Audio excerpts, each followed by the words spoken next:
The judge was still flipping pages when my wife leaned over and whispered, "I want the mansion, the cars, everything." She paused, smiled. "Everything except your son." The room smelled like old paper and lemon polish. My pulse didn't change. That's what terrified my lawyer later, how nothing in my face moved while the words detonated inside my skull. I remembered nodding once, slow, as if I were agreeing to the weather. "Give it all to her," I said. My attorney's pen slipped from his fingers. My mother inhaled sharply. Someone behind us muttered my name like a prayer. They thought I was in shock. I wasn't. I had already done the math. I didn't ask for a divorce. She did. Delivered it like a business proposal across our marble kitchen island, the one I'd paid for by not sleeping, not eating, not being home. "I'm tired," she said. "Of me, of pretending, of sharing." She talked about assets before emotions. That was the first cut. Clean, surgical. She'd rehearsed it. I could tell by how her eyes never blinked when she said mansion.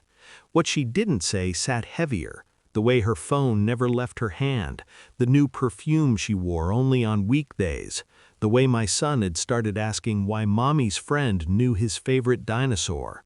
I didn't accuse. Accusations are for people who still want answers. I wanted confirmation.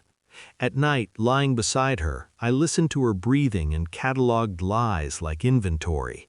I watched the woman I married turn into a stranger who already knew the ending. She thought I was behind. I let her think that. I became invisible. I smiled at breakfast, signed permission slips, kissed her cheek like muscle memory. Inside, my thoughts were methodical, almost tender in their cruelty. Phone records, a private investigator who didn't ask why, bank statements that told a better story than her mouth ever did, and then the trust documents. She never read them. She never needed to. She thought love meant ownership, and ownership meant permanence.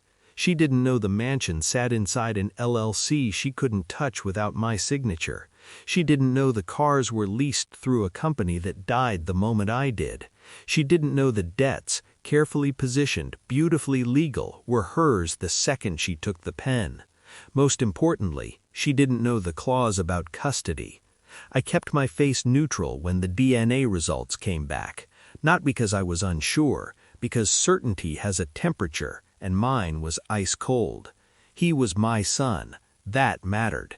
Everything else was disposable. The day the evidence arrived, I poured myself a drink and didn't touch it. I laid the folder on the table between us like a gift. "What's that?" she asked. "Confirmation," I said. She opened it, read, reread. Her mouth opened once, then closed.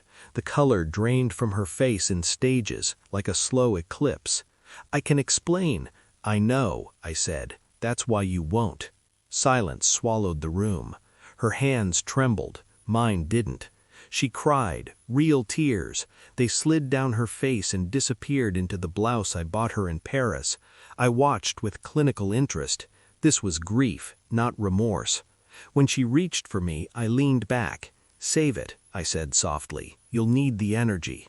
At the final hearing, she wore white, a mistake.